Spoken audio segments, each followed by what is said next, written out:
ஓம் நம சிவாய. பாலும் தெளித்தேனும் பாகும் பருப்பும் இவை நான்கும் கலந்துனக்கு நான் தருவேன். கோலம் செய் துங்கக் கரிமுகத்து தூமணியே நீ எனக்கு சங்கத்தமிழ் மூன்றும் தா. அரண்நாமமாயிரத்தில் அனைவராலும் வணங்கப்படக்கூடியவர், மகான்களால் வணங்கப்படக்கூடியவர் அப்படின்னு 552வது திருநாமம் சொல்லித்து 553வது திருநாமம் ஓமாஸ்ரமஸ்தாய நமஹா அப்படின்னு இருக்கு. இதோட பொருள் என்ன அப்படின்னா, 4 விதமான ஆசிரமம், அதாவது வாழ்க்கை நெறி அந்தந்த ஒழுக்க வடிவமாக இருக்கக்கூடியவர் அப்படின்னு. அதாவது ஒரு மனித வாழ்க்கையை 4 ஆசிரமமாக 4 நிலைகளாக பிரிக்கப்பட்டிருக்கு. நிலை அப்படின்னா, ஆசிரமம் அப்படின்னா வேறு ஒன்றும் இல்லை, ஸ்டேஜ் அப்படின்னு சொல்கிறோம் இல்லையா ஆங்கிலத்தில். நிலை இந்தந்த நிலையில் இருக்குது, இந்தந்த ஸ்டேஜில் இருக்குது அப்படின்னு. ஒரு மனுஷ வாழ்க்கை பிறந்ததுலேருந்து ஆரம்பித்து அது குழந்தை பருவம், அதுக்கப்புறம் படிக்க ஆரம்பிக்கிறதுலேருந்து தான் இந்த குழந்தைக்கு ஒரு 7 வயசுக்கு மேலே தான், இப்போல்லாம் 3 வயசுக்கு 5 வயசுக்கே ஸ்கூலுக்கு போய்ட்டது. ஆனால் நமக்கு சாஸ்திரங்கள் என்ன சொல்கிறது, 7 வயசு வரைக்கும் அந்த குழந்தை பருவத்தை அதுகள் ஃப்ரீயாக என்ஜாய் பண்ணும் அப்படின்னே சொல்லியிருக்கு. அந்த 7 வயசுலேருந்து ஆரம்பித்து படிக்கிற பருவம், அந்த படிக்கிற பருவத்தை பிரம்மச்சரியம் அப்படின்னு சொல்லியிருக்கு. அதுக்கு உண்டான புலநடக்கங்களோட இந்த பிரம்மச்சரியத்தில் என்ன ஒரே குறிக்கோள், அதோட வாழ்க்கை திட்டம் என்ன, அங்கே நோக்கம் என்ன அப்படின்னர், நன்ன கல்வி கற்கணும். இதுதான் தலையாய கடமை, கல்வி கற்கிறது தான். அந்த படிக்கிற காலத்தில் மாணவ பருவம்னு சொல்கிறோம் இல்லையா, அதுதான் பிரம்மச்சரிய ஆசிரமம். அந்த நிலையில் கல்வி கற்கிறது, அறிவை வளர்த்துக்கிறது தான் அங்கே தலையாய திட்டம். அதை தவிர வேறு எதுவும் இல்லை. இப்படி கல்வி கற்கிறதையே நமக்கு இயற்கையாகவே அறிவு வளர வளர ஒரு அடங்காமை, ஒரு கர்வம் வர்றதுக்கு வாய்ப்பு இருக்குது. அதனால் அந்த அடங்காமையை, அந்த கர்வத்தை அடக்கிறதுக்காக அடக்கி என்ன பண்ணணும்னர், வினயம் அப்படின்னு சொல்லக்கூடிய பணிவு வரணும். அறிவு வளர வளர என்ன பண்ணணும், நமக்கு அடக்கமும் வளர்ந்துட்டே போகணும். அப்படி அடக்கத்தோடு வளர்கிறதுக்கு சேவை மனப்பான்மை வேணும். அதனால தான் குருகுலம் அப்படிங்கிற இடத்துல குருவுக்கு போய் சேவை பண்ணி, அவருக்கு கைங்கரியெல்லாம் பண்ணி, சுசுரூஷையெல்லாம் பண்ணி, அதுக்கப்புறம் அவர்கிட்டேருந்து வித்தையை வாங்கிக்கிறது, அறிவை வளர்த்துக்கிறது. இப்படி ஒரு நிலைமை சொல்லியிருக்கு இல்லையா, இதைத்தான தலையாய கடமையாக சொல்லியிருக்கு. அப்படி இருக்கக்கூடிய இந்த கடமையை வடிவானவர் சிவபெருமான். இந்த பிரம்மச்சரிய ஆசிரமத்தில் அந்த படிப்பு அறிவை வளர்க்குறதா இருக்கட்டும், இல்லை நமக்கு ஒரு அடக்கம் வரதா இருக்கட்டும், எல்லாமே அவர்தான், அவரோட அருள்தான் அப்படின்னு. ஈசான சர்வ வித்யானாம் ஈஸ்வர சர்வபூதானாம் அப்படின்லாம் சொல்கிறதோ இல்லையோ, அந்த ஈஸ்வரன் தான் எல்லா வித்தைகளுக்கும் தலைவர், வடிவமானவர் அப்படின்னு சொல்லியிருக்கு இல்லையா. அதனால் அந்த ஆசிரமத்துக்கு உண்டான, பிரம்மச்சரிய ஆசிரமத்துக்கு உண்டான வாழ்க்கை திட்டமான அந்த ஒழுக்க வடிவமாக இருக்குது. இதான் அதாவது ஒழுகுதல், நடந்துக்கிறது, ப்ராக்டிஸ் பண்ணுறது. யார் இப்படி நல்ல ஒரு கல்வியிலேயே குறிக்கோளாக இருந்து, அறிவை வளர்த்துக்கிறதே குறிக்கோளாக இருந்து, நல்லபடியாக படித்து நல்ல மதிப்பெண்கள்லாம் வாங்கி அதில் நல்ல பெரிய கெட்டிக்காரர்களாக ஆகி, அது மட்டும் இல்லை அடக்கத்தோடையும் இருக்காளோ, அது சிவபெருமானோட அருளால் கிடைக்கிறது. அதனால் இந்த ஆசிரமத்தில் முதல் ஆசிரமான இந்த பிரம்மச்சரிய ஆசிரமத்தில் அந்த ஒழுக்க வடிவமாக அவர் இருக்கார். அடுத்தது இப்போ படித்தாச்சு, எத்தனை நாளைக்கு படிக்கிறது, ஒரு 20 வயசு வரைக்கும் 25 வயசு வரைக்கும்னு வச்சுப்போம். அப்படி படிக்க வேண்டியதில் நன்னா படித்து அதில் ஒரு நல்ல ஒரு தேர்ச்சி அடைஞ்சதுக்கப்புறம் அடுத்த நிலை 2வது ஆசிரமம் என்ன, கிரகஸ்த ஆசிரமம் அப்படின்னு குடும்ப வாழ்க்கை. ஒரு தகுந்த ஒரு பெண்ணை தேர்ந்தெடுத்து அந்த பெண்ணோட திருமணம் பண்ணிட்டு இவர்கள் குடும்ப வாழ்க்கை.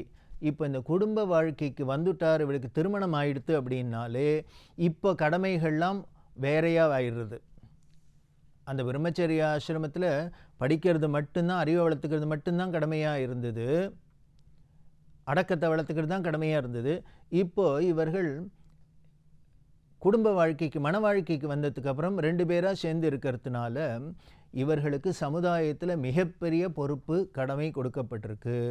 அது என்ன அப்படின்னர், இவர்கள் குடும்பத்தை நிர்வாகம் பண்ணணும். விருந்தோம்பல் அப்படின்னு விருந்தினர்களை, உறவினர்களை, இன்னும் எளியவர்களை, இல்லாதவர்களுக்கெல்லாம் உதவி பண்ணுறதுக்கு அப்போ இவர் சம்பாதிச்சு தான் ஆகணும். இதுக்கு பொருள் ஈட்டித்தான் ஆகணும். இந்த பொருள் ஈட்டுறதுங்கிறது பெரிய கடமை. அதுக்கு வெளியில் போகணும், வாசலில் போகணும், அந்த இதெல்லாமும் காரியம்லாம் இருக்குது. இதெல்லாமும் கடமை தான்.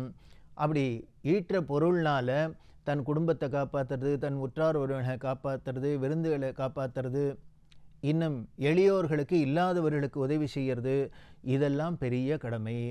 இது மானவ சேவை அப்படின்னு மனிதர்களுக்கு செய்யக்கூடிய சேவை. இதுக்கு மேலே யாகம், யஜ்யம் அப்படிங்கிற வேதம் விதிக்கப்பட்ட கடமை இருக்குது. அந்த கடமைகள் மூலியமாக என்ன பண்ணுறோம் அப்படின்னர், தேவர்களுக்கெல்லாமும் அவர்களோட கடனை அடைக்கிறோம்.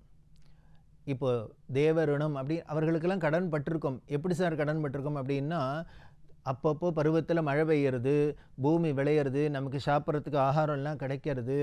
இது எல்லாம் எங்கேருந்து கிடைக்கிறது, யாரோட ஆணையினால், எந்த சக்தியினால் நமக்கு கிடைக்கிறது அப்படின்னார்.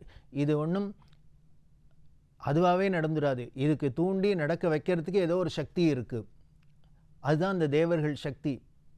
அதனால் அவர்கள்டேருந்து நமக்கு இதெல்லாம் வரத்துனால நம்ம திருப்பி அவர்களுக்கு கைமாறு செய்யணும். அந்த கடனை அடைக்கிறது தான் தேவகடன் அப்படின்னு பேர். அதை செய்யறதுக்கு தான் இந்த யாகங்கள் முதலான கடமைகள்லாம் சொல்லப்பட்டிருக்கு. இதெல்லாம் பண்ணுறது அப்படின்னு ஆரம்பித்தா பெரிய காரியம்.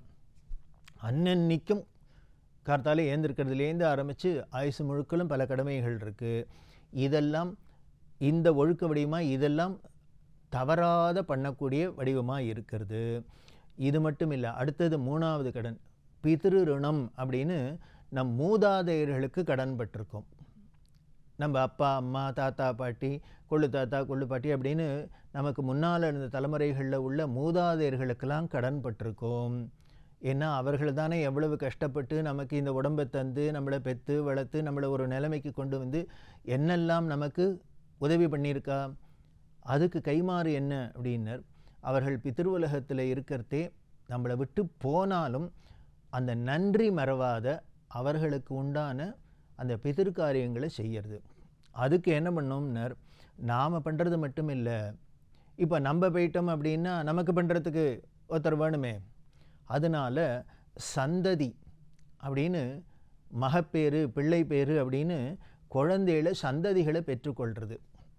இந்த குழந்தை பெற்றுக்கொள்வது அப்படிங்கிறதே பிதிர் ரிணம் தோறுறதுக்கு தான், நம்மளோட பிதர்களோட அந்த கடனை அடைக்கிறதுக்கு தான் அப்படின்னு சொல்லியிருக்கு. அதனால் இப்போது தேவர்களோட கடனை அடைக்கிறதுக்கு, பிதர்களோட கடனை அடைக்கிறதுக்கு, அதுக்கப்புறம் மாணவ சமுதாயத்தில் அவர்களுக்கெல்லாம் எத்தனையோ பேர் நமக்கு எவ்வளோ விதத்தில் உதவி பண்ணுறா, அவர்களுக்கு நாம் திரும்பி கைமாறு பண்ணி உதவி பண்ணுறது, இந்த கடமைகள்லாம் இதெல்லாம் பண்ணுறது தான்.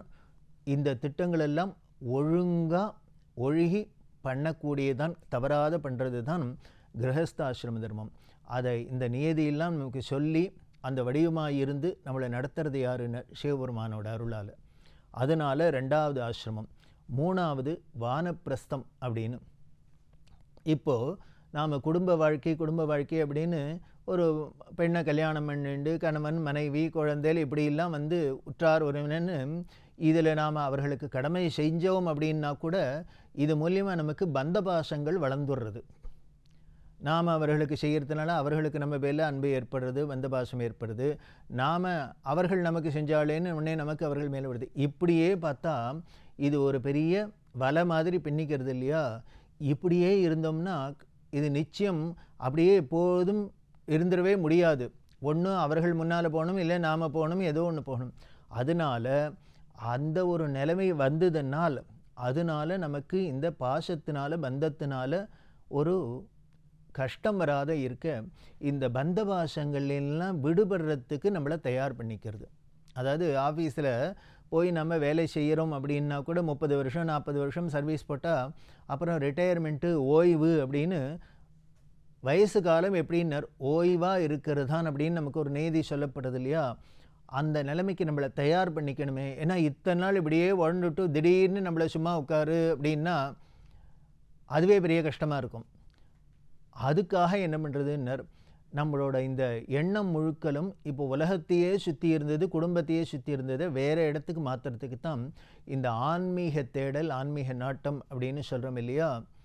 அதை நாம் தயார் பண்ணிக்கிறதுக்கு நம்மளை அடுத்த 3வது ஆசிரமம் வானப்பிரஸ்தம் அப்படின்னு. வானப்பிரஸ்தம்னா காட்டில் போய் வாழறது அப்படின்னு.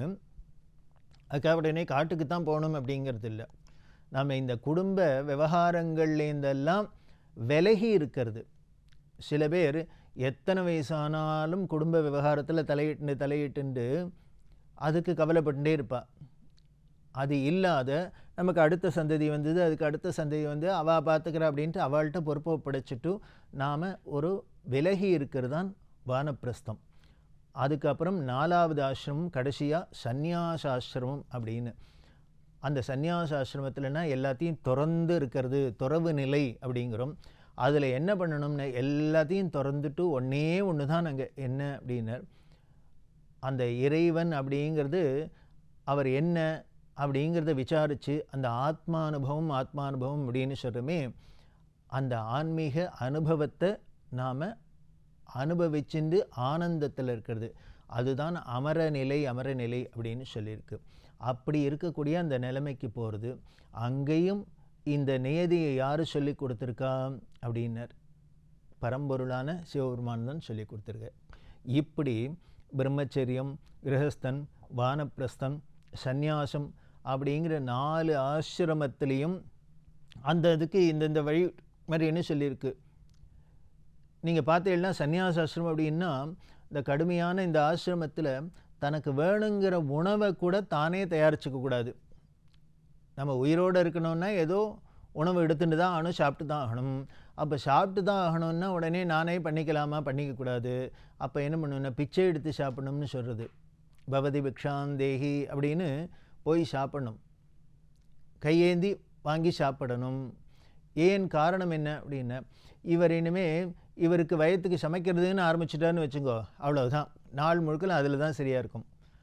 மார்னிங் பிரேக்ஃபாஸ்ட்டுக்கு என்ன பண்ணலாம், லஞ்சுக்கு என்ன பண்ணலாம், ஸ்நாக்ஸ் என்ன பண்ணலாம், டின்னர் இப்படியே தான் இருக்குமே வழிய அப்புறம் இவருக்கு எங்கேருந்து ஆத்மானுபவம் கிடைக்கும், இறை உணர்வு எங்கேருந்து வளரும்?